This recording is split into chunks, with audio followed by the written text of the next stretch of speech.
বেসরকারি বিশ্ববিদ্যালয় Northern university of Bangladesh এর শিক্ষক হিসাবে নিয়োগ পেয়েছেন আলোচিত ডাকসু ভিপি প্রার্থী শামীম হোসেন। আজ মঙ্গলবার 24শে ফেব্রুয়ারি নিজ ফেসবুক আইডি থেকে দেওয়া এক পোস্টে শামীম নিজেই বিষয়টি নিশ্চিত করেছেন। পোস্ট শামীম লিখেছেন, department of English language and literature বিভাগে লেকচারার পদে জয়েন করেছেন শামীম, আলহামদুলিল্লাহ।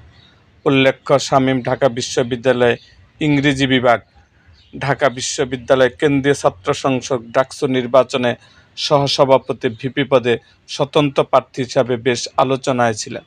ভিপি পদে শামীম পেয়েছিলেন ৩,৮84 ভোট। বড় রাজনৈতিক দলের ব্যানারে না দাঁড়িয়ে সুন্দর বাচনভঙ্গি ও ভিন্নধর্মী ইশতেহার দিয়ে ডাকসু নির্বাচনে বেশ সাড়া ফেলেছিল শামীম হোসেন।